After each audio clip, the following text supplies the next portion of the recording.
चितकरान्नवनीरदाभात् पीताम्बरादरुणबिम्बफलाधरोष्ठात् पूर्णेन्दुसुन्दरमुखादरविन्दनेत्रात् कृष्णात् परं किमपि तत्त्वमहं न जाने।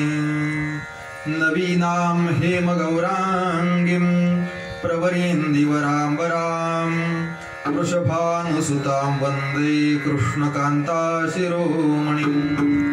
महाभावस्वरूपा त्वं कृष्णप्रिया वरीयसे प्रेमभक्तिप्रदे देवी राधिके त्वां नमाम्यहम्। ॐ लोकाभिरामं रणरङ्गधीरं राजीवनेत्रं रघुवंशनाथं कारुण्यरूपं करुणाकरन्तं श्रीरामचन्द्रं शरणं प्रपद्ये। मनोजवमारुततुल्यवेगं जितेन्द्रियं बुद्धिमतां वरिष्ठं वातात्मजं वानरयुधमुख्यं श्रीरामदूतं शरणं प्रपद्ये। ॐ नमो भगवते वासुदेवाय। ॐ नमो भगवते वासुदेवाय। ॐ नमो भगवते वासुदेवाय।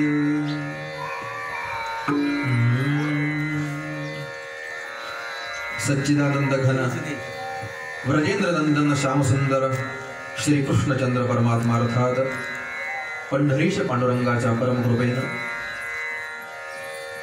आज या ठिकाणी ज्ञानगीता आश्रम दिवे येथे कार्तिक स्नानानिमित्त सुरू असलेल्या काकडा आरतीचा आज समारोप आणि त्या निमित्ताने आयोजित केलेला हा छोटासा अल्पसा असणारा कार्यक्रम निवडक संत सज्जनांच्या मांदियाळीमध्ये आपण पार पाडत आहोत। नियोजित कार्यक्रमाला खरं तर उशीर झाला आहे, तरी सुद्धा सगळे आपले घरातीलच असल्यामुळे तेवढं तर निश्चितपणे क्षम्य आहे। आणि हे अशा छोटेखानी कार्यक्रमाच्या निमित्ताने तुमच्या पुढे बोलण्याचा आलेला हा योग खरं तर येणं प्रकारेनं सदैव या ठिकाणी बोलण्याचा योग येतोच आणि ऐकणारे श्रोते हे तेच असतात, त्यामुळे थोडंसं वेगळं काहीतरी बोलायला हवं हा उद्देश डोळ्यासमोर ठेवून। त्याचबरोबर समोर ऐकणारे जे श्रोते आहेत ते सर्वसामान्य श्रोते नाहीत, कारण या ठिकाणी येणारे प्रत्येकजण बहुश्रुत आहे। अनेकांची कीर्तनं चिंतन त्यांनी ऐकलेत। नवे या ठिकाणी असणारे बालक विद्यार्थी हे देखील कीर्तनकार आहेत, त्यामुळे त्यांना अध्ययनामध्ये उपयुक्त ठरेल। निश्चितपणे अशा प्रकारचं चिंतन करण्याचा या ठिकाणी प्रयत्न करू। समोर असणारे आदरणीय बाबा आणि बाबांचेच वयस्क बरोबरीच्या वयाने असणारे सर्वच श्रोते सज्जन, त्याचबरोबर लहान थोर सर्वच तुम्हा सर्वांच्या चरणावरती साष्टांग प्रणिपात करून या ठिकाणी आपण चिंतनाला सुरुवात करणार आहोत।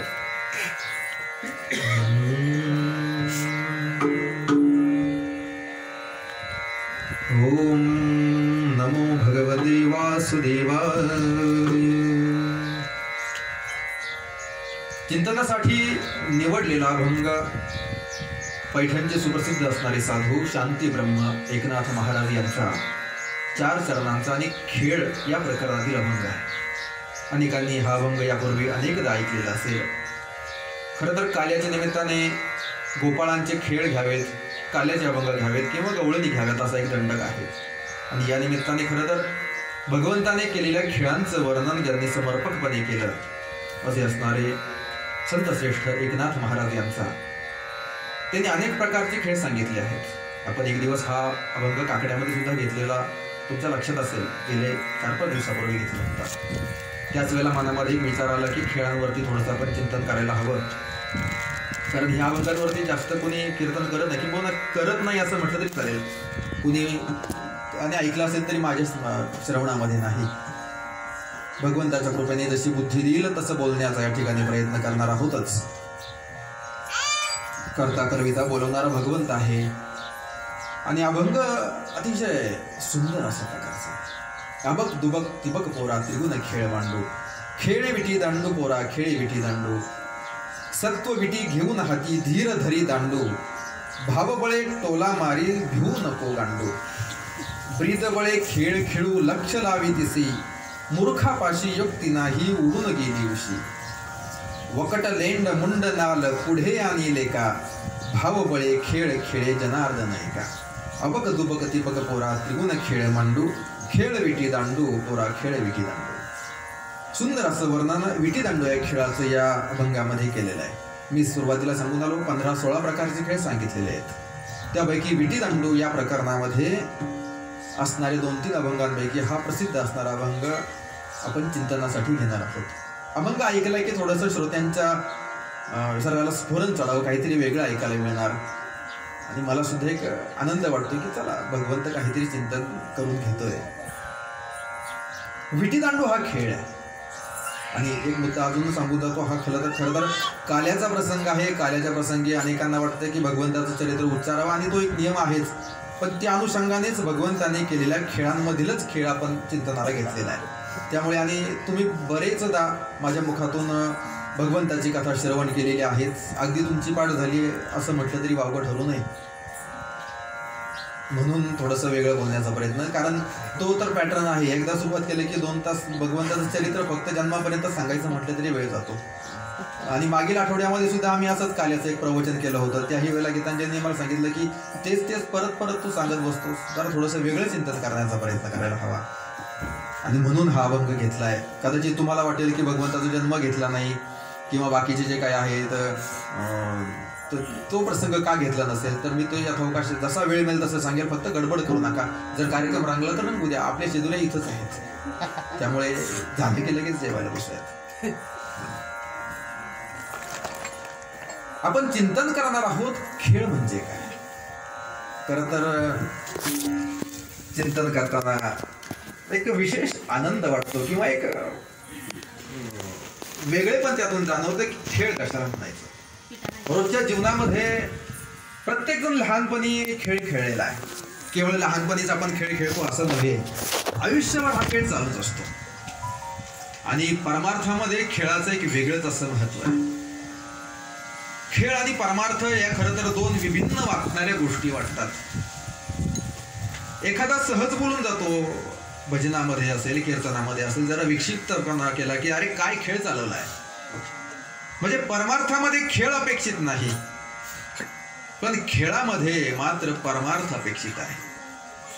जरा लक्षपूर्वक ऐका, जरा बारकावे सांगतो. परमार्थात खेळ करू नये, पण खेळातून खेळता खेळता मात्र भगवंताकडे जाण्याचा प्रयत्न करावा. आणि मग एक वेळ अशी येते, आपण रोज अभंग म्हणून जातो, न कळता संग झाला सहज खेळता. कागाचा सुरुवासी मज त्यामध्ये येऊन जाते की न कळता संग झाला सहज खेळता. हा जो सहज खेळतानाचा जो भाव आहे ना, तो फार महत्वाचा आहे. याचं कारण असं, खेळता खेळता ज्या गोष्टी साध्य होतात ना, त्या गोष्टी महत् प्रयासाने सुद्धा साध्य होत नाहीत. लक्षात घ्या. खेळता खेळता ज्या गोष्टी सहज साध्य होतात त्या महत् प्रयासाने सुद्धा साध्य होत नाहीत, किंबहुना त्या खेळतानाच जमतात. आपण खेळत असताना पाहतो दिवसातून 5-50 उड्या सहज बारकाली मुलं मारून जातात. आपण मोठे झाल्यानंतर 10-20 उड्या मारायचं म्हटलं तरी शक्य होत नाही. ह्या मुलांना लहानपणी जेवढे खेळ खेळले जातात ना, तेवढे खेळ मोठेपणी जमत नाहीत, म्हातारपणी तर जमतच नाहीत. म्हणजे खेळताना जेवढं सहजपणे जमतं ते एरवी जमत नाही, खेळता खेळता मात्र ते जमून जातं. आणि खेळाची एक गंमत सांगून जातो. खेळ असा आहे, बाकीचं काम केलं तर मनुष्य थकून जातो, पण खेळल्यानंतर मात्र मनुष्याला आनंद मिळतो, फ्रेश होतो. म्हणजे त्याच्यामध्ये ऊर्जा खर्च होत नाही, ऊर्जा मिळते. ऊर्जा मिळवण्याकरता खेळ खेळायचा आहे. काम करणं वेगळं आणि खेळ खेळणं वेगळं. मुलांना खेळ खेळायला आवडतात कारण त्यातून ऊर्जा मिळत जाते. तुम्ही कितीही पळा, तसं जर पळत गेलं तर मनुष्य दमून जातो, पण खेळताना कितीही जरी पळाला तरी तो दमत नाही, त्याला तेवढी अधिकाधिक ऊर्जा मिळत जाते. हे खेळाचं वैशिष्ट्य आहे. जर भगवंताने जर खेळ केले असतील तर निश्चितपणे त्या खेळामध्ये सुद्धा काहीतरी विशेषत्व असायला हवं. मी सांगतोय खेळ म्हणजे काय. खेळायचं जर म्हटलं तर अगदी लहानपणीच आपण खेळ खेळतो असं नव्हे. लहानपणी तर खेळण्याचं वय असतं आणि नंतर मोठेपणे आपण नंतर कामं मागं लागले की खेळ बाजूला जातो. पण कामं करताना सुद्धा खेळ खेळता येतो. खेळ म्हणजे काय, एखाद्या खेळण्यासोबत खेळणे.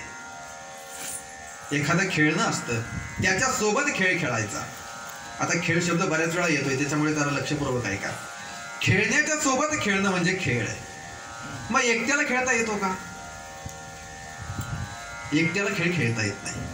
खेळण्याकरता दोघे जण असावे लागतात. भक्ती करण्याकरता दोघे जण असावे लागतात. एकटा भक्ती करू शकत नाही. एकटा कसा भक्ती करणार? एकटा असेल तर तो ध्यान करेल. असं म्हटलंय की ध्यान करावं तर एकाने करावं. चर्चा करायची असेल तर दोघे जण असावेत. भजन करायचं असेल तर तिघे जण असावेत. आणि सत्संग करायचा असेल किंवा मोठी काही सेवा करायची असेल तर 3च्या नंतर मग 4-5 काय असतील तेवढे. चिंतन एकट्याला करता येतं, खेळ मात्र एकट्याला खेळता येत नाही. खेळण्याची इच्छा होणं हे स्वाभाविक आहे. मग एखादा मनुष्य आपण पाहतो, एखादा बालक कशासोबत तरी खेळत असतं, पण ते एकटं खेळताना दिसतं. त्या बाळाजवळ काहीतरी दिलंय आणि ते एकटंच बसलंय खेळतंय. आपण म्हणू एकटा खेळतोय. एकटा खेळत नसतो, त्याच्यासोबत काहीतरी खेळणं सुद्धा असतं. खेळण्याच्या सोबत खेळायचंय. एकटा तिथं खेळू शकत नाही. मग एकटा कोण खेळला? एकटा खेळणारा सुद्धा आहे. भगवंत एकटाच होता. त्याच्या मनामध्ये विचार आला की मी एकटा आहे आणि मला बहु व्हायचंय. बरोबर आहे. आपल्या गवळणीमध्ये खूप सुंदर सांगतात, एकलेनी कंठेची म्हणून या येणे, निर्माण केली तुलाही बुवाने,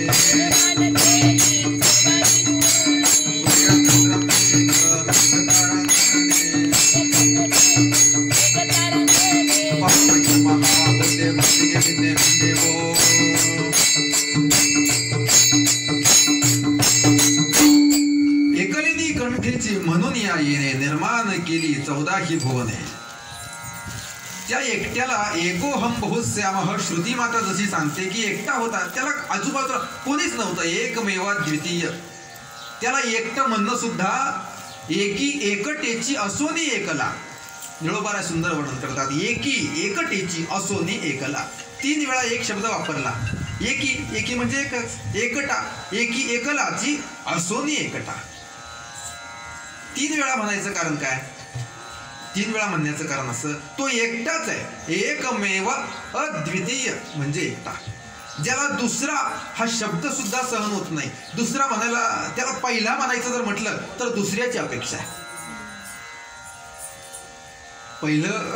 एखाद्याला पहिला म्हणायचं म्हटलं की त्याला दुसऱ्याची अपेक्षा आहे. एखादा मनुष्य आला आणि म्हटला की माझं पहिलं लग्न आहे, याचा अर्थ काय? याला दुसरं पण करायची इच्छा आहे. असं कधी होतं का? घरी आलेला मनुष्य, ही माझी पहिली बायको. अरे म्हणजे दुसरी कुठे आहे? की अजून तिसरी आहे का?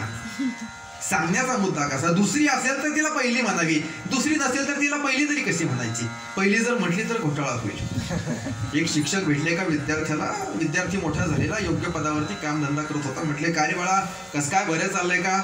हो, अतिशय सुंदर गुरुजी, तुमच्या आशीर्वादाने खूप छान चाललंय. काय मुलं बाळ आहे किती? तोडला गुरुजी, तुमच्या कृपेने छानपैकी मुलं आहेत. 2 मुलं आहेत. म्हटले, कसे काय? म्हटले, केवढाले आहेत मुलं? छोटे की मोठे असतील ना आता बरेचसे?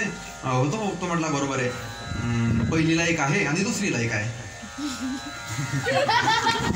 गुरुजी म्हटले, म्हणजे तुला 2 बायका आहेत का? तो म्हटला, अहो गुरुजी तसं नाही, शाळेत पहिलीला एक आहे आणि दुसरीला एक आहे. म्हणजे झोपू नका, हे मला सांगायचं. त्याला एकटा म्हणण्याचं कारण सुद्धा तेच आहे. जर दुसरा असेल तर त्याला पहिला म्हणावं ना. त्याला एकटाच आणि कसं म्हणणार? त्याला एकटाच होता. पण आता शेवटी पहिली संख्या म्हणजे एकच, म्हणून एक म्हणायचं. एकी एकटेची असून एकला, विश्वी विश्वाकार होऊन या खेळा. मी तुम्हाला सृष्टीच्या उत्पत्तीची थोडक्यात असणारी कथा सांगतो. तो एकटा त्याच्या मनामध्ये खेळ खेळावा असं वाटलं आणि मग त्याचा संकल्प झाला त्या प्रसविता हो. त्याचा संकल्प मनामध्ये निर्माण झाला की मी एकटा आहे, मला खेळायचंय, पण कोणासोबत खेळायचं? मग त्याच्या मनात जो संकल्प निर्माण झाला आणि त्या संकल्पाच्या माध्यमातून निर्माण झालेली जी माया आहे तिच्या माध्यमातून ह्या संपूर्ण सृष्टीचा पसारा त्याने निर्माण केला. हे सगळं खेळणं त्याने स्वतःला खेळण्यासाठी बनवलं. त्याने स्वतःला खेळण्याकरता हे सगळं खेळणं बनवलं आणि मग खेळणं बनवताना त्याने दुसऱ्याकडून काही आणलं नाही. स्वतःची खेळता खेळता खेळता खेळता ही सृष्टी त्याने निर्माण केली. एकटा खेळणारा भगवंत आहे. आपण एकटे खेळू शकत नाही. आपल्याला खेळण्याकरता खेळणं असावं लागतं, काहीतरी खेळणं आपल्याला आपल्या सोबत असावं लागतं त्याच्यासोबत. आणि माणसं निवांत बसू शकत नाही, खेळ चालूच असतो. तुकोबाऱ्यांचं एक प्रमाण आहे की बहिर्दिशेला गेलेला मनुष्य सुद्धा निवांत बसत नाही, तिथं काडी घेतो आणि लगेच 2 तुकडे कोणता. आता तसा प्रसंग राहिला नाही, तो पूर्वीचा काळ होता, बाहेर जावं लागायचं. पण ते तुकोबाऱ्यांचं प्रमाण आहे की त्याचा चाळा सुटत नाही, त्याचा खेळ सुटत नाही. हे मला सांगायचं. एकटा बसला तरी सुद्धा माणसं पक्वाजाच्या जवळ बसली की त्याच्या गोळ्या करतील, काहीतरी तामट्या करतील, खेळ चालू राहतो. मी कोणाला उद्देशून म्हणत नाही. सांगायचा मुद्दा असा, खेळणं असेल तर खेळ होतो, आणि खेळण्याशिवाय माणसाचं जीवन जाऊ शकत नाही, हे मला सांगायचं. हा खेळ आहे. मग आता खेळ कोणासोबत खेळायचा?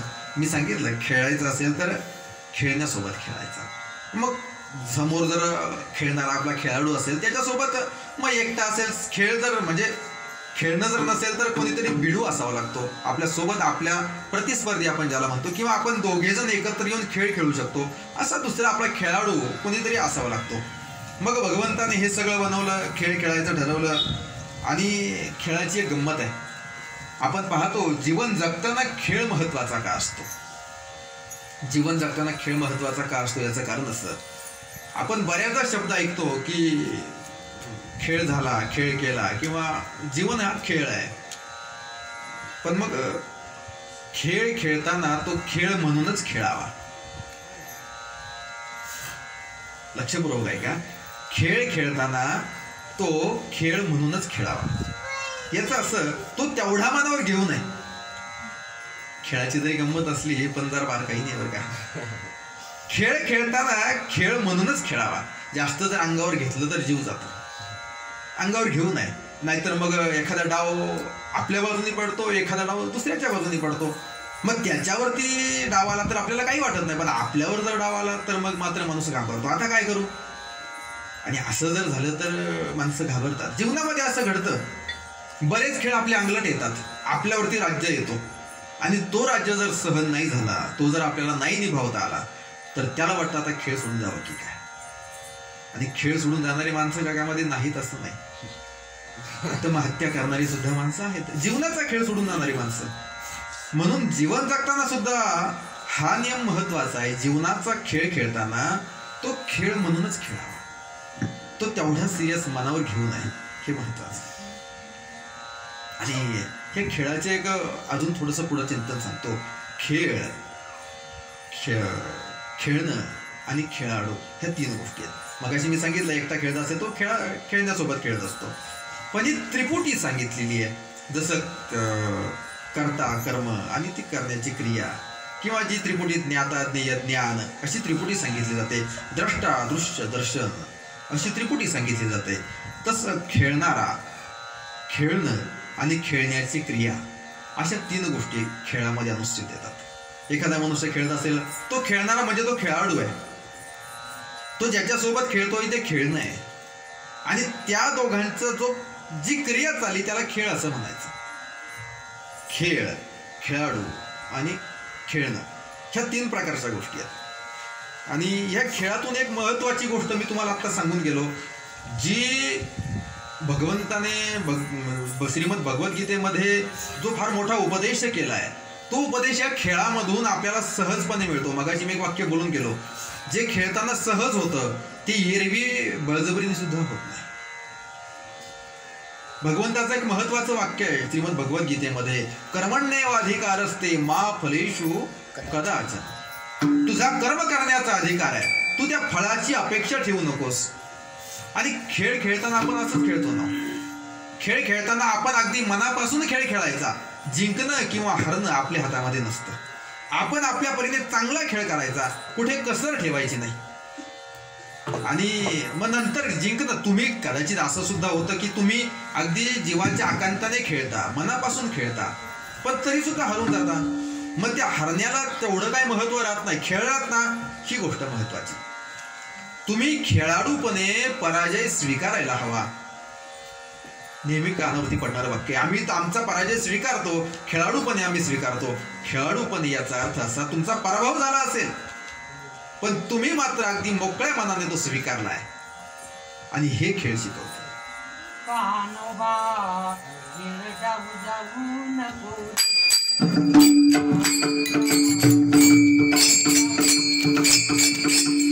कान्होबा खेळ जाऊ जाऊ नको लडी कान्होबा खेळ जाऊ जाऊ नको लडी कुलघोडी किती करशील रे कुलघोडी कान्होबा खेळ जाऊ जाऊ नको लडी कान्होबा खेळ जाऊ जाऊ नको लडी कान्होबा खेळ जाऊ जाऊ नको लडी कान्होबा खेळ जाऊ जाऊ नको लडी.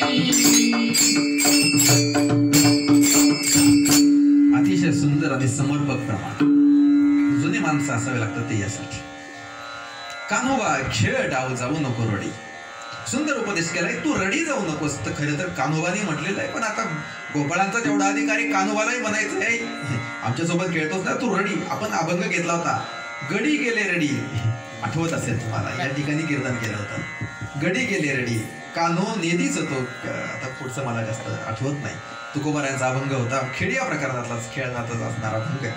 पण तो रडी गेलेला डाव मात्र माणसाने सावरायला हवा. आणि रडी गेलेला डाव, रडी माणूस कधी जातो खेळताना? जर आपल्यावरती जर डाव आला आणि तो जर आपल्याला निभावता आला नाही तर माणूस रडी जातो. रडी जाऊ नये याच्याकरता काय करायचं? खेळ डाव जाऊ नको रडी. किती करशील रे कुरघोडी, तू किती जरी कुरघोड्या केल्यास तरी सुद्धा तुझ्यावर जो डाव आलाय ना तो काय तुला तो पूर्ण केल्याशिवाय सुट्टी नाही. आणि म्हणून खेळातून पळू नये, खेळून माणसाने ते पूर्ण करावं. आणि म्हणून खेळातील जय पराजय हे तेवढे मनावर लावून घ्यायचे नसतात. हे आपल्याला खेळ शिकवतो. आणि याच खेळातून जीवनामध्ये घडणारी प्रत्येक घटना ही जणू काय खेळच आहे. अशा पद्धतीने माणसाने खेळावी. कशी खेळावी? मनापासून खेळावी. खेळताना माणसाने, खरं सांगू का, खेळताना खेळल्यानंतर मिळणारा जय असेल, पराजय असेल, हार असेल, जीत असेल, त्या गोष्टींचा आनंद तेवढा मिळत नाही जेवढा आनंद खेळ खेळताना मिळतो. तुम्ही संगीत खुर्ची खेळली असाल. संगीत खुर्चीमध्ये विजेता झाल्यानंतर जे काही बक्षीस मिळेल तेवढा आनंद त्या विजेतेपणामध्ये नाही. पण खेळ खेळताना जो आनंद आहे, पळताना आणि नंतर ती खुर्ची पकडताना, तो आनंद ते शेवटचं बक्षीस घेण्यामध्ये मिळत नाही. लक्षात येते तुमच्या? तर अशा प्रकारचा खेळ खेळताना जो आनंद आहे तो माणसाने खेळून घ्यावा. काय होतंय? आप्पा आले. आप्पांचं स्वागत आहे. खेळ खेळताना माणसाने तो खेळ म्हणूनच खेळावा. तो खेळ तेवढा मनाला लावून घेऊ नये. हा, माझ्याकडे पहा. भगवंताने श्रीमद भगवद्गीतेमध्ये जे वाक्य सांगितलंय, कर्मण्येवाधिकारस्ते मा फलेषु कदाचन. कर्म करण्याचा तुमचा अधिकार आहे, फळाची अपेक्षा ठेवू नका. हे तत्वज्ञान ऐकताना माणसाला खूप उच्च तत्वज्ञान वाटतं आणि माणूस त्याच्यामध्ये असं, अरे बापरे आपल्याला हे जमेल का? पण हेच खेळामध्ये ज्यावेळेला आपण खेळतो त्यावेळेला हे सहजपणे खेळून जातो. मनापासून खेळायचं, खेळण्याचा आनंद घ्यायचा. जिंकू किंवा हरू हा नंतरचा प्रश्न आहे.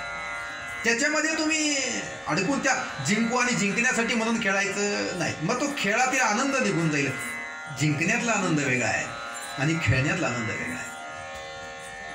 जरा लक्षपूर्वक आहे का? मी परत सांगतो, खेळण्यातला आनंद वेगळा आहे आणि जिंकण्यातला आनंद वेगळा आहे. खेळण्यातला आनंद तुम्हाला ऊर्जा प्रदान करतो आणि जिंकण्यातला आनंद दुसऱ्याला हरवल्यानंतर मिळणारा आनंद आहे. जर कोणाला ऊन लागत असेल तर जरा सावलीतून बसत तरी चालेल. म्हणजे कसं, मी तुम्हाला सांगून आलो, दोन प्रकारच्या गोष्टी आहेत. एक आहे जिंकण्यातला आनंद, एक आहे खेळण्यातला आनंद. जिंकण्यातला आनंद कदाचित आपण घरामध्ये मेडल लावून ठेवू, एवढे मेडल मी जिंकले, तो आनंद वेगळा. पण खेळ खेळताना मिळणारा जो आनंद आहे तो मात्र त्याच्यापेक्षा वेगळा आहे.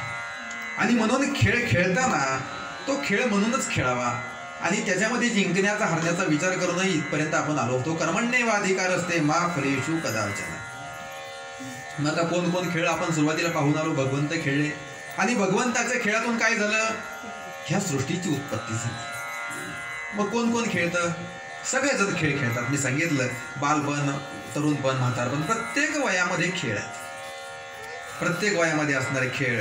आणि केवळ मनुष्यच खेळ खेळतो असं नव्हे. आपण पाहून आलो भगवंतांनी सुद्धा खेळ केलेत. भगवंतांनी खेळ केलेत, संतांनी सुद्धा खेळ केलेले आहेत. 3 प्रकारचे खेळ मांडियेला वाळवंटी गाई, खेळ मांडियेला वाळवंटी गाई, खेळ मांडियेला वाळवंटी गाई, नाचती वैष्णव बाई रे, स्वदाभिमान केला पावटणी,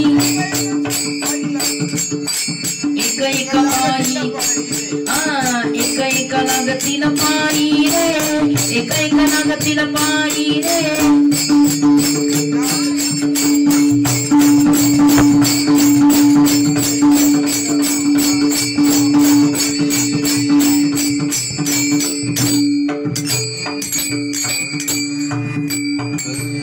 खेळ मांडियेला वाळवंटी घाई, नाचती वैष्णव भाई रे, क्रोधाभिमान केला पावटनी, एक एका लागतील पायी रे. संतांनी सुद्धा खेळ केला आणि जीव सुद्धा खेळ करतो.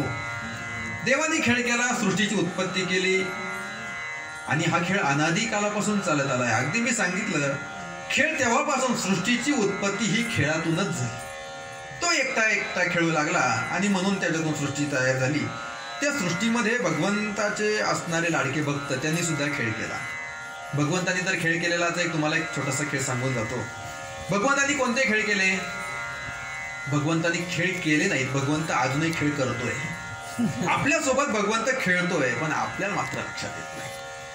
भगवंत खेळतो प्रत्येक जीवाशी. आपल्याला वाटतं माझ्याकडे त्याचं लक्ष नाही, पण प्रत्येकासोबत भगवंताचा खेळ चालू आहे. कोणता खेळ खेळतो भगवंत? ज्यावेळेला सप्तम स्कंदामध्ये प्रल्हादजींची कथा येते त्यावेळेला प्रल्हादजींनी सांगितलेलं आहे भगवंत आपल्यासोबत खेळ खेळतो. आपल्या सवंगड्यांसोबत प्रल्हादजी खेळत असताना त्यांनी सांगितलं आपण खेळ खेळूयात. तेव्हापासून ही खेळाची असणारी परंपरा आपल्याला दृष्टीगोचर होते. भगवंत आपल्यासोबत सुद्धा खेळ खेळतो. कोणता खेळ खेळतो? भगवंत आपल्यासोबत खेळतो लपाछपी. लपाछपीमध्ये काय? मग एकाने राज्य घ्यायचा, बाकीच्यांनी लपून बसायचं. लपून बसलं की त्यांनी यायचं, प्रत्येकाला शोधायचं आणि सगळे शोधले की ज्याला पहिल्यांदा त्यांनी पकडलं असेल त्याच्यावरती राज्य, बाकीचे सगळे लपून बसतात. प्रत्येक जणांनी लहानपणी खेळलेला खेळ लपाछपी. तर हा जो लपाछपी खेळ भगवंताने खेळायला सुरुवात केली. पहिला राज्य त्यानेच घेतला. मग आता कोण घेणार? त्यानेच पहिला राज्य घेतला. म्हटलं लपा तुम्ही सगळेजण. लपा म्हटल्यानंतर जो तो आपापल्या ठिकाणी जाऊन लपून बसला.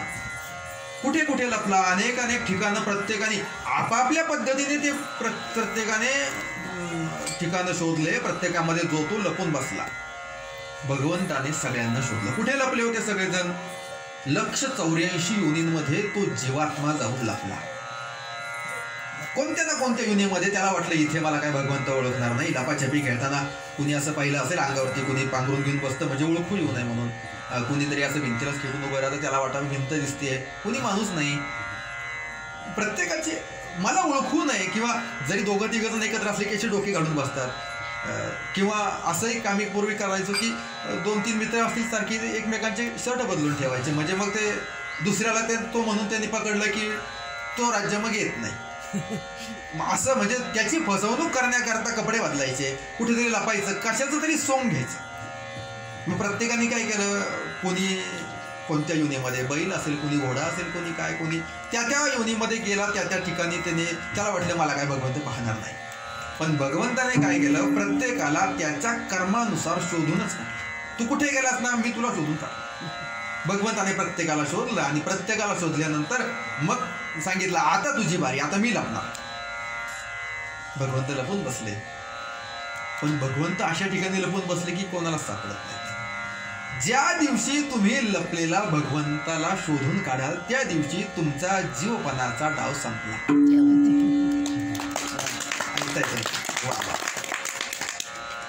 त्याने डाव आधी घेतला, राज्य त्याने घेतला, आपल्याला शोधून काढलं. आता आपल्यावरती राज्य आलाय, आता त्याला शोधायचंय. तो सगळ्यांमध्ये पण आपल्याला ओळखू येत नाही. तो लपून बसलाय. प्रत्येक शून्य स्थावर जंगम व्यापुनी राहिला कळ, बाप रखुमा देवी वरू विठ्ठलू सकळ.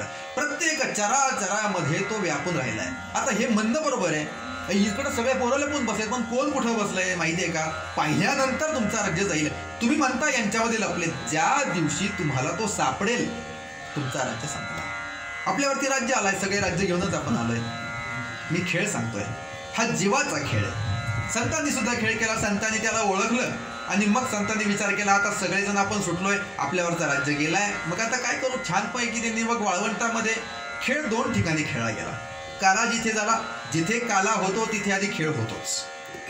काला आणि खेळ ही एकमेकाचे अविभिन्न असणारे भाग आहेत. खेळामध्ये प्रतिस्पर्धी आहेत, काल्यामध्ये ऐक्य आहे. खेळामध्ये समोरासमोर यायचंय, प्रतिस्पर्धी आपला भिडू कोणीतरी असतो, त्याच्यासोबत आपण खेळायचंय. काला मात्र खेळून झालं की तेवढ्या पुरता द्वैत आहे, नंतर एकत्र यायचंय आणि नंतर एकत्र शुद्धरी करायची, थोड्या वेळाने आपल्याला करायची. तुम्हाला आठवण करून दिली म्हणजे विसरून जायचे घरून आणलेलं आहे. मी सांगत होतो, भगवंत खेळतो, संत खेळतात, पोरं सुद्धा खेळतात. मोबाईल चालूच राहतो खेळ. खेळ का संपणार आहे का? पण मग मी सांगितला भगवंताचा खेळ कोणता? लपाछपी. राम अवतारामध्ये ज्यावेळेला प्रभू श्री रामचंद्रांच्या रूपामध्ये ज्यावेळेला देवाने अवतार घेतला आणि त्यांच्यासोबत त्यांचे असणारे 3 भावंड, रामचंद्र प्रभू असतील, लखनभैया असतील, भरत दादा असतील आणि शत्रुघ्न दादा, ह्या सगळ्यांचं मिळून एकदा लहानपणी खेळत होते. रामप्रभूंच्या बाललीला जास्त प्रचलित नाहीत. आता तो विषय वेगळा आहे, मी त्याच्याबद्दल इथे करणार. पण एका संतांच्या मुखातून मी ही कथा ऐकली. ते म्हणले, एक दिवस त्यांनी ठरवलं की खेळायचं. आता देवाचा खेळ पाहायला मग खूप जण येणार. जर चांगले खेळाडू असतील तर लांब लांबून लोक पाहण्या करता येतात. यांचा खेळ कसा होतो? आता भरतजी खूप मोठे भक्त आहेत, हे तर लक्ष्मण भैया तर सेवक आहेत, प्रभू रामचंद्र प्रत्यक्ष भगवंत आहेत, आणि मग यांचा खेळ किती देवी असेल पाहण्याकरता हजारो ऋषी मुनी त्या ठिकाणी जमा झाले. यांचा खेळ खेळायचा. कसा खेळ खेळायचा? म्हणे खेळ कसा खेळायचा? चेंडू खेळायचा. चेंडू खेळ आपल्याकडे पूर्वीपासूनचा, असं समजायचं कारण नाही की चेंडू फळी वगैरे किंवा क्रिकेट हा खेळ पलीकडून किंवा परदेशातून आला वगैरे, असं काही नाही. आपल्या जुन्या खेळांमध्ये, जुन्या याच्यामध्ये सुद्धा चेंडू फळीचा खेळ सापडतो. मग तो त्यावेळेला नसेल असं आपण म्हणू शकत नाही, तिथूनच इथपर्यंत चालत आला. हे म्हटले आपण खेळ खेळूयात. कसा खेळ खेळायचा? मग आता खेळ खेळताना मी सांगितलं, एकटा तर खेळू शकत नाही, 2 पार्ट्या असाव्या लागतात, भिडू असावा लागतो. आता प्रभूंच्या समोर कोण खेळ खेळणार? जो सगळ्या जगाचा खेळ खेळतो त्याच्यासोबत कोण खेळणार? भरतजींना म्हटले, तुम्हीच. आता ते म्हटले, मी स्वप्नात सुद्धा देवाच्या प्रतिस्पर्धी म्हणून उभा राहू शकत नाही. आता भरतजींसारखा भक्त नाही आणि मग त्यांनी देवाच्या विरोधामध्ये कसं खेळायचं? म्हटले, मी स्वप्नात नाही. म्हटले, अहो तुम्ही खेळा करता मान्य करा, प्रत्यक्ष तुम्ही, आम्हाला माहिती आहे ना भरतजी देवाच्या विरोधात कसे जातील, पण खेळण्याकरता मात्र तुम्ही त्यांच्या समोर उभे राहा. समोर उभे राहा याचा अर्थ प्रतिस्पर्धी म्हणून उभे राहा. नाही हो करता करता सगळ्यांचं ऐकलं. भरतजी समोरच्या पार्टीमध्ये उभे आहेत. एका बाजूला प्रभू रामचंद्र आहेत, एका बाजूला भरतजी आहेत. आणि असं म्हटल्यानंतर खेळ खेळायचा. कसा? चेंडूचा खेळ खेळायचा. मोठा चेंडू बनवलेला, ज्या आजच्या काळात आपण ज्याला फुटबॉल असं म्हणू, पायाने मारायचा चेंडू. तर मग तो चेंडू जसा काय टाकलामध्ये. म्हटले, आता खेळा. कसा खेळणार तुम्ही? कोण चांगलं खेळतंय आपण पाहूया. प्रभू रामचंद्रांकडे तो जसा चेंडू गेला, प्रभू रामचंद्रांनी त्या चेंडूला खूप जोरात लाथ मारली, किक मारली, आणि जसा चेंडू पलीकडे गेला, समोर होते भरतजी. भरतजीने तो चेंडू जसा पाहिला, इतकं रागाने त्याच्याकडे पाहिलं आणि त्याला परत जोराची लाथ दिली. लोक म्हटले, भरतजी चिडले, यांना प्रभूंनी तिकडून चेंडू मारला आणि यांनी इकडून तेवढ्याच जोरात आणि रागात चेंडू मारला म्हणजे काय? म्हटले, पण पाहू नेमकं काय होतंय. आणि जसा तिकडून रामप्रभूंनी चेंडू मारलेला भरतजींच्या पार्टी त्या भागामध्ये आला, यांनी त्याला तेवढीच जोरात लाथ मारली. आणि जसा चेंडू पलीकडे गेला, रामचंद्र प्रभूंनी तो चेंडू उचलला आणि छातीला लावला. सगळ्या भक्तांनी टाळ्या वाजवल्या. त्यांना त्याचा अर्थ कळाला. तुम्हाला पण टाळ्या वाजवा, थांबा पण सांगतो तुम्हाला. ते म्हटले, प्रभू आम्हाला तुमचा खेळ समजला नाही हो, तुम्हाला तरी कुठे कळाला? यांनी लाथ मारली, त्यांनी तिकडून लाथ मारली, नंतर यांनी घेतला आणि छातीला लावला. याच्यामध्ये काय खेळ झाला?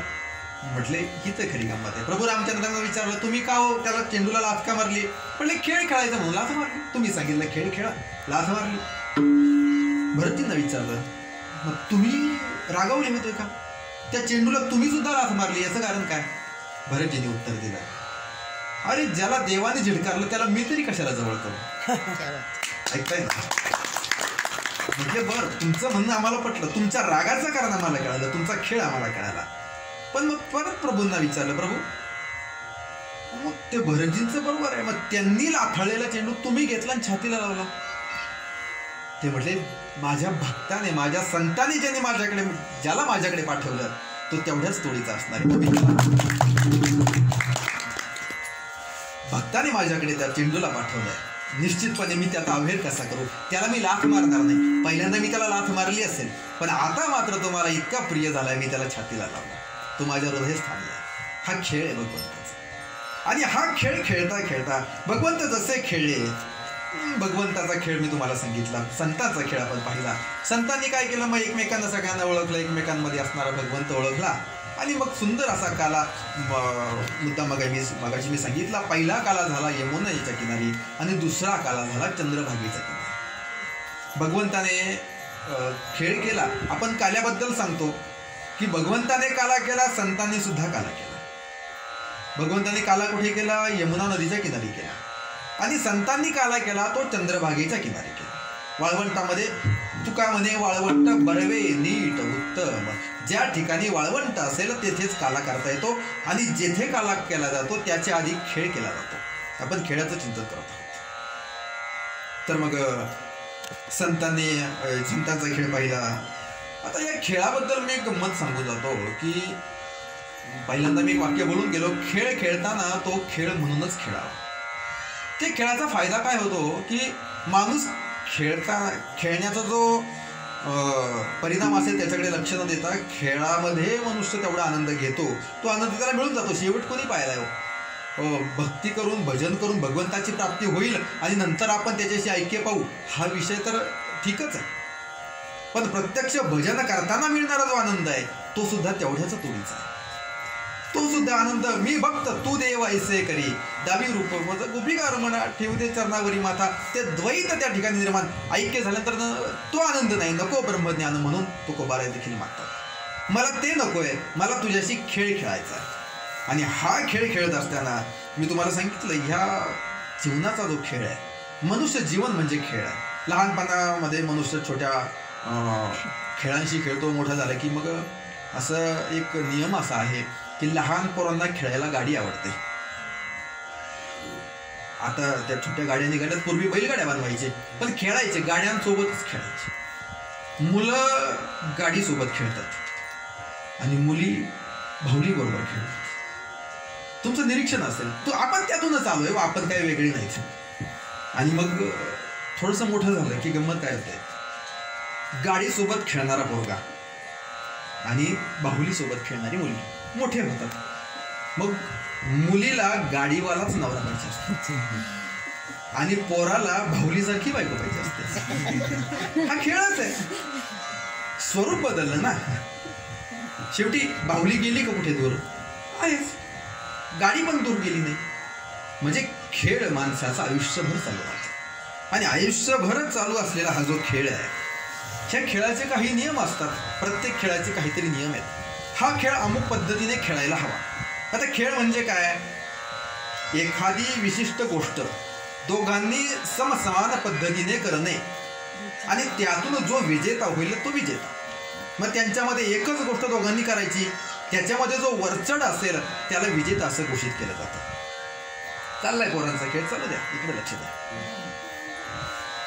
मी तुम्हाला सांगत होतो की एकच गोष्ट दोघांनी करायची आणि त्याच्यामध्ये सरस कोण आहे हे ज्यावेळेला पाहिलं जातं त्यावेळेला तो खेळ होतो. आणि मग या खेळाचे काही नियम असतात. प्रत्येक खेळ खेळताना काही ठराविक नियम पाळावे लागतात. आता सगळ्या खेळांचे नियम सांगत बसण्याची ही जागा नाही. पण हा जो खेळ आहे, जीवपणाचा आपण खेळ जो खेळायला आलो, ह्या खेळाचा एक महत्वाचा नियम सांगून जातो, इथे कोणताच नियम नाही, हा या खेळाचा नियम आहे.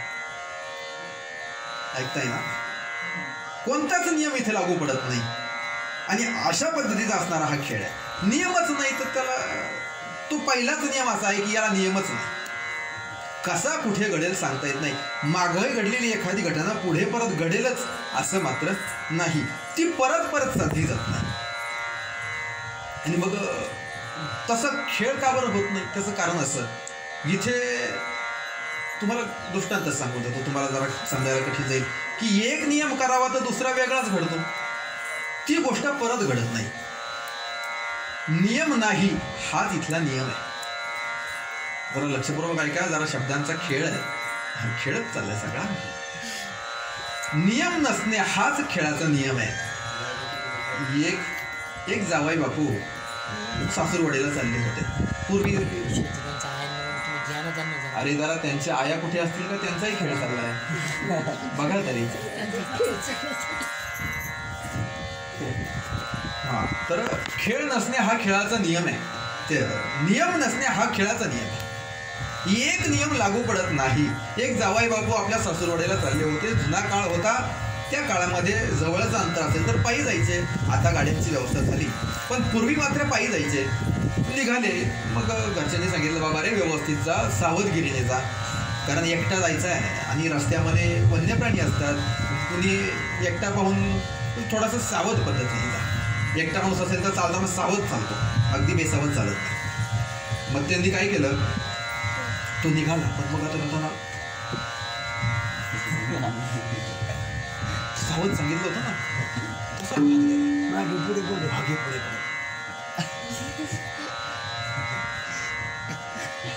हा, मग याच्याकरता बोलणारा माणूस दिसायला पाहिजे तर गंमत कळते. लांबून ऐकणाऱ्याला ही मजा नाही. असा तो लपत छपत जसा चालला. एक आपल्या शेतामध्ये बसणारा शेतकरी होता, काहीतरी चाललं होतं. त्यांनी पाहिलं रे कोणतरी दिसतोय असं लपत छपत. चोर आहे की काय? थांबवला. कुठे झालास? म्हटलं मी सासूरवाडी. कुठे? इकडे माझं सासूरवाडीचं गाव आहे, तिकडे मी चालत. असा लपत छपत काय चाललास? म्हटले मला घरच्यांनी सांगितलंय जाताना सावधगिरीने जा, बेसावधपणे जाऊ नकोस. म्हटलं अरे सावधगिरीने जा, बरोबर आहे तुझं म्हणणं, पण याचा अर्थ असा नाही की तू अगदी लपत छपत आणि अशा पद्धतीने जायचं. म्हटले मग असं लपत छपत गेल्यानंतर मला तर असं वाटलं मी शेताची राखण करत होतो आणि मला असं वाटलं कोणी चोर आला की काय. बरं मी तुला पाहिलं, मला जर वाटलं की कोणीतरी आलंय, मी ती कोफन घेऊनच तयार होतो. तुझं डोकं पिकं फुटलं असतं. मग अरे कसं जाऊ म्हटलं. मग त्याला समजेल ना. तो म्हटलं असं कर, जायचं असेल ना असं करत करत. का बरं? ते पाखरं जे गणस खायला येतात ना त्यावेळेला त्यांना उचलून लावायचं. असं केलं म्हणजे काय होईल, ते पाखरं जे आहे ते उडून जातील, म्हणजे माझंही काम जरा कमी होईल. आता सध्या तोच सीझन चाललाय. तू जर असं लपत छपत गेला माझ्याकडून तू वाचलास, एखादं तुला नक्कीच दगड मारेल. मग कसं कर, हे असं करत जायचं. तो म्हटला बरं करत निघाला. जसा तो पुढे निघाला, थोडासा असा आडवाटेचा रस्ता, जसा तो पुढे गेला एका माणसाने ती वाघोर लावली. तुम्हाला माहिती आहे वाघोर ससे वगैरे पकडण्याकरता पकडलेत का कधी कधी? असले तरी असू द्या, हरकत नाही. पकडण्याला पण बघितले. ही गंमत पाहिलंय म्हणजे तुम्हाला वाघोर माहिती आहे. ती अशी जाळी लावली जाते एका बाजूला आणि इकडून मग तो हाकारा दिला जातो. जसे ते काही ते प्राणी पळत येतील त्याच्यामध्ये येऊन अडकतात, वाघोरीत अडकतात. मग ते पकडण्याकरता लावलेली जाळी, मग तशी जाळी लावली होती. दोघं तिघं असे जरा लपत छपत आता. आणि हा जाता करीत गेला. 2-4 ससे तिथे जवळ आलेले पळाले. ते म्हटले अरे इतक्या 2 तास झाले आम्ही हा खेळ साठा करून बसलोय, 1-2 ससे आता अशी जवळ आले होते, यांना हिने हुसकून लावलं. मग म्हटले अरे तू कशाला असं करतोयस? त्याने सांगितलं की असं नाही करायचं, हा भोगू करत जायचं नाही. मग म्हणायचं अरे एक अडकलाय दुसरं अडकू दे. म्हणजे एक अडकला होता अजून एखादा अडकलं, एक अडकलाय दुसरं अडकू दे, एक अडकलाय दुसरं अडकू दे, असं म्हणत जा, म्हणजे अडकत तरी जातील. तो असं का बरं ठीक आहे. मग म्हणत जा एक अडकलाय दुसरं अडकू दे, एक अडकलाय दुसरं अडकू दे. आणि जसा पुढे गेला, बैलगाडी चालली होती भैयाच्या वरती. आणि जशी बैलगाडी चालली होती ती चिखलामध्ये रुतून बसली होती. आणि एक बैल आहे खासल्याने गाडी ती एका बाजूला अशी बरोबर ती काय निघायचा प्रयत्न. हा म्हटला एक अडकलंय दुसरं अडकू दे, एक अडकलं दुसरं अडकू दे. तो म्हटला बाबा रे एकच चाक अडकलंय, मला एकट्याला निघत नाही आणि तू म्हणतो दुसरं अडकू दे. मग तसं नाही म्हणायचं, एक निघालं दुसरं निघू दे असं म्हणायचं. बरं म्हटलं आता असं तर असं. मग म्हटलं एक निघालं दुसरं निघू दे, एक निघालं दुसरं निघू दे. जसा जसा पुढे झाला पुढे पुढे पुढे पुढे चालला नेमकं एका ठिकाणी जरा खांदायचं काम चालू होतं, तिथे एक मड निघालं मृतदेह, आणि हा गेला, हा म्हटला एक निघालं दुसरं निघू दे, एक निघालं दुसरं निघू दे, असा धरून चोपला. म्हटले असं म्हणायचं नाही. माझा दृष्टांत संपला. एक नियम सर्वत्र लागू पडत नाही. मुद्द्यावरती आपण आलो. नियमच नाही, हा तिथला नियम आहे. जीवन जगत असताना मागे घडलेली घटना परत पुढे घडेल याची अपेक्षा ठेवायची नाही. जसं येईल तसं खेळायचं, हा या खेळाचा नियम आहे. आणि मग असा जो खेळ आहे, हे असे खेळ भगवंताने खेळलेत, नाना प्रकारचे खेळ भगवंताने खेळलेत. आणि त्यापैकी एक खेळ मी तुम्हाला खेळाचं चिंतन सांगत आलो. एक खेळ आज आपण या ठिकाणी चिंतनासाठी निवडला आहे, आणि तो म्हणजे विटीदांडूचा. पहिल्याच चरणामध्ये नाथराय सुंदर असं वर्णन करतात.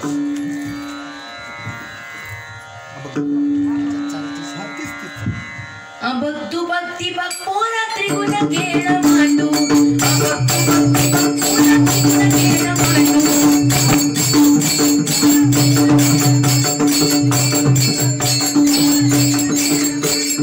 खेळे विटी दांडू पुरा, खेळे विटी दांडू, खेळे विटी दांडू पुरा, खेळे विटी दांडू. तू बघ ती बघ, भक्तू पोरा त्रिगुण खेळ मांडू.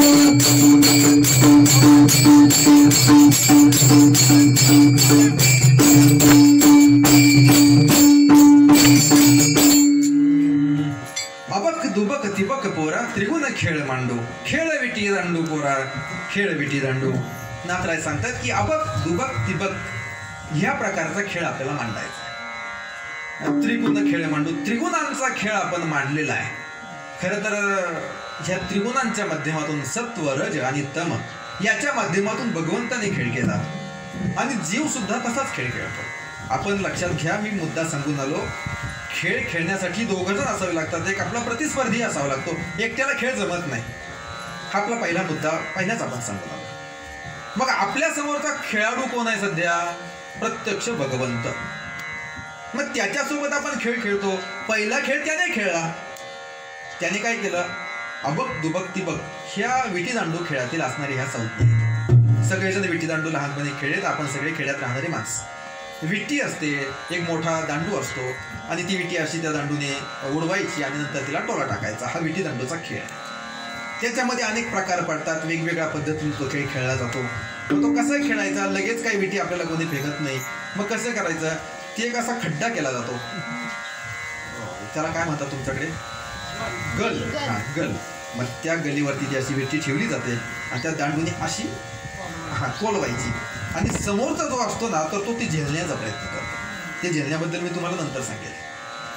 आणि नंतर मग ती विटी झेलली की संपला विषय. मग त्याला ते खेळायला मिळत नाही, तो त्याचा राज्य संपला, म्हणजे दुसऱ्याला मग तो खेळ मग आऊट झाला तो, किंवा आपण बाद झाला असं म्हणतो.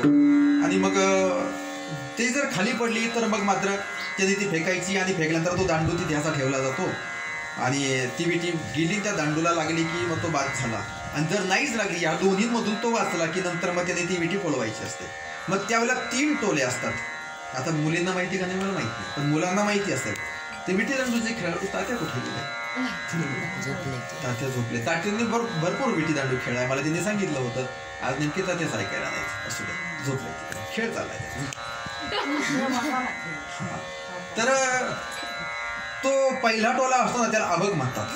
दुसरा आहे त्याला दुबक, तिसरा म्हणजे तिबक. 3च टोले असतात, ते चौथा टोला नसतो. आणि त्याच्यामध्ये जर एखाद्या वेळेला अंगावर पडला तर ती आंगळी म्हणून असते. मग 2च टोले राहतात.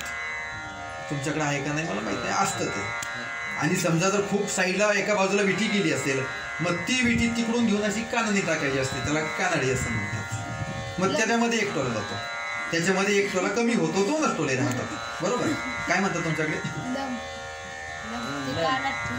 लम काय असेल तो शब्द, पण शब्द वेगळे असतील, अर्थ मात्र तोच आहे. हे जे 3 टोले आहेत ना, अबक दुबक तिबक, एक सत्व गुण, रजोगुण, तमोगुण, सत्वगुण, 3 गुणांचा असणारा हा खेळ आहे. भगवंताने हे 3ही टोले केले पूर्ण. त्यांनी काय केलं?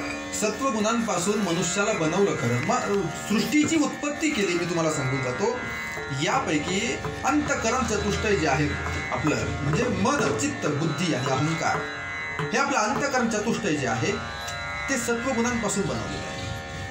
त्याच्यानंतर रजोगुणांपासून ज्ञानेंद्रिय बनवले, तमोगुणांपासून कर्मेंद्रिय बनवले. पंचभूतांच्या असणाऱ्या पंचतन्मात्रा त्यांचं ऐक्य करून ते रूप रस स्पर्श, रूप रस गंध स्पर्श ह्याचे जे 5 आहेत, किंवा ज्याला आपण पंच ज्ञानेंद्रिय म्हणतो. मी जास्त कठीण विषय तुम्हाला सांगत नाही, कधीतरी आपण याचं चिंतन करू. 5 प्रकारचे विषय बनवले, शब्द, स्पर्श, रूप, रस आणि गंध. आणि त्याच्या अनुकूल असणारे इंद्रिय सुद्धा बनवले, त्याच्या अनुकूल असणारे विषय सुद्धा बनवले. शब्द हा एक जर विषय आहे, शब्दाच्या संदर्भामध्ये शब्द ऐकण्याकरता कान सांगितले. कानांच्या माध्यमातून आपण शब्द ग्रहण करतो. शब्द तो म्हणजे त्याचं जे पंचमहाभूतांपैकी जे असणारं आकाश नावाचं तत्व आहे, म्हणजे पृथ्वी, आप, तेज, वायू आणि आकाश, यापैकी 5वं जे तत्व ज्याला सांगितलं जातं व्यापक असणारं तत्व म्हणजे आकाश. त्या आकाशाच्या ठिकाणी असणारा गुण जर कोणता असेल तर तो आहे शब्द. आणि त्या शब्दाचं ग्रहण करण्याकरता इंद्रिय जर कोणतं असेल तर ते आहे श्रवण, म्हणजे कान. ह्या कानाच्या माध्यमातून, कानामध्ये काही नाही बरं का, कानामध्ये म्हणतात आतमध्ये एक पडदा आहे आणि पोकळी आहे. त्या पोकळीवरती शब्दांचा आघात किंवा ते स्पंदनं जाऊन आदळतात त्या पोकळीमध्येच, आणि त्याचा आपल्याला बोध होतो. मी जे शब्द बोलतोय हे शब्द तुमच्यापर्यंत येतात, तुमच्या कानाच्या पोकळीमध्ये जाऊन तुम्ही ते ग्रहण करता. हे आकाशाच्या माध्यमातून होणारं कार्य आहे. म्हणजे आकाश नावाच्या पंचमहाभूतांपैकी एका तत्वाचं, एका भूताचं असणारा त्याचं गुण आहे तो म्हणजे शब्द. तो ग्रहण करण्याकरता इंद्रिय बनवलं ते म्हणजे कान. प्रत्येक मग शब्द, स्पर्शाकरता त्वचा बनवली आणि त्याच्या असणाऱ्या अनुकूल इंद्रिय बनवलं. ह्या पद्धतीने आपण ज्या वेळेला याचं चिंतन करत जाऊ, पंचमहाभूतांचं पंचीकरण, आणि असं पाहताना त्या प्रकारचे आपण जर थोडासा बारकाईने स्वतःच्या बाबतीत विचार केला, मी तुम्हाला फक्त कानाचं उदाहरण दिलं. प्रत्येक इंद्रियाच्या बाबतीमध्ये शब्द, स्पर्श, रूप, रस, गंध हे जे विषय आहेत त्याचे असणारे 5 भूत आणि त्याच्या अनुकूल असणारे 5 ज्ञानेंद्रिय. हे भगवंताने काय केलं, अंतकरण चतुष्टय बनवलं. सत्वगुणांपासून, रजोगुणांपासून इंद्रिय बनवले, ज्ञानेंद्रिय, आणि तमोगुणापासून कर्मेंद्रिय बनवली. पंच ज्ञानेंद्रिय, पंच कर्मेंद्रिय. आणि त्याने त्याचे 3 टोले पूर्ण केले, सत्व, रज, तम. त्याचे 3 टोले पूर्ण झाले. आता आपल्याला ह्या 3 टोल्यांना अबक दुबक तिबक 3 टोले आपल्याला सुद्धा पूर्ण करायचे. मग आपल्याला सुद्धा तमोगुण असेल, रजोगुण असेल आणि सत्वगुण असेल, ह्या 3ही गुणांच्या पलीकडे जायचं आहे. तो असणारा खेळ म्हणजे विटीदांडू. 3 टोल्यांचा खेळ म्हणजे विटीदांडू. त्याला प्रत्येक भागामध्ये वेगवेगळे, गुल्ली डंडा हिंदीमध्ये म्हणतात, प्रत्येक भागामध्ये वेगवेगळे नाव आहेत. पण खेळाचा मूळ प्रकार असतात, छोटी असते विटी आणि मोठा असता तो दांडू. मग त्या दांडूने ती विटी मारायची असते आणि जितक्या लांब जाईल मग तितके ते मागायचे वगैरे, तो विषय येईल पुढे. पण 3 टोले मारायचेत, त्या विटीला 3 टोले मारायचेत. आणि विटीला 3 टोले जे मारायचे, पहिला आहे रजोगुण. रजोगुण म्हणजे काय? रजोगुण म्हणजे झोपणे. तमोगुण. तमोगुण म्हणजे तमोगुणामध्ये काहीच करायचं नसतं, निद्रा, झोपणे, ढाराढोर झोपणे, ढाराढोर पंढरपूर. तमोगुणामध्ये काय करणार? तमोगुण म्हणजे मुळात तमोगुण याचा अर्थ म्हणजे अंधकारमय, आणि अंधार आला की माणसाला झोप येतेच. अहो कीर्तनामध्ये झोप येते, अंधाराची तरी काय करायचं. पण तमो प्रधान जे व्यक्ती असतात ना, त्यांना आळस फार आवडतो. आळस, जे आळशी आहेत ना, समजायचा हा मनुष्य तमोगुणी आहे. तमोगुणाचा परिणामच आहे किंवा त्याचं वैशिष्ट्यच आहे ते म्हणजे आळस. आणि तमोगुणाचा परिणाम एवढा आळस माणसाला असतो. एखाद्याला झोपेमध्ये स्वप्न पडतं ना, ते सुद्धा झोपेतच स्वप्न पडतं. ऐकताय ना तुम्ही? आणि मला खूप छान स्वप्न पडलं, मी निवांत झोपलो. तो कसं स्वप्न पडलं? मी स्वप्नात सुद्धा झोपलेलोच होतो. तुमच्या लक्षात आलं तर बरं आहे. माणसाला वेगवेगळे स्वप्न पडतात. बंड्याला स्वप्न पडलं, म्हटलं बाबा मला फार विचित्र स्वप्न पडतात. कसले स्वप्न पडले? तो म्हटला बाबा मला इतकं भयान स्वप्न पडलं, माझा 1 पाय पृथ्वीवर आहे, 1 पाय चंद्रावर आहे, एवढं भयान स्वप्न मला पडलं. बाबा म्हटले बंड्या असे स्वप्न पाहिजे नाहीत. का हो बाबा? अरे चड्डी फाटेल ना.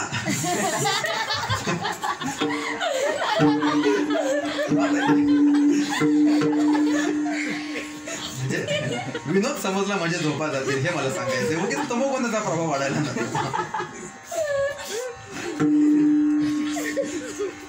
चला, तर तमोगुण प्रधान जो व्यक्ती आहे ना त्याला स्वप्न झोपेमध्ये सुद्धा झोपेचे तो स्वप्न पडणारी माणसं म्हणजे तमोगुणी व्यक्तिमत्व. त्याच्या पुढे थोडंसं तमोगुणामध्ये काहीच करायचं नसतं. जरा लक्ष द्या बरं का, महत्वाचा विषय आहे. 3 गुणांचं विवेचन मी तुम्हाला सांगतो. त्याच्या पुढे आहे रजोगुण. रजोगुण म्हणजे काय? रजोगुण म्हणजे तो मनुष्य प्रचंड क्रियाशील असतो. रजोगुण जगाची उत्पत्ती असेल ती रजोगुण प्रधान आहे. रजोगुणातून कोणत्याही गोष्टीची निर्मिती होणार असेल ती रजोगुणातूनच होते. हा रजोगुणाचा नियम आहे. उत्पत्ती असेल, क्रियात्मकता असेल तरी ती रजोगुणाचा असणारा स्थायी भाव आहे. क्रियात्मकता, काहीतरी सतत करत राहणे. रजोगुणी जे माणसं असतात ना ते कधीच शांत बसू शकत नाहीत.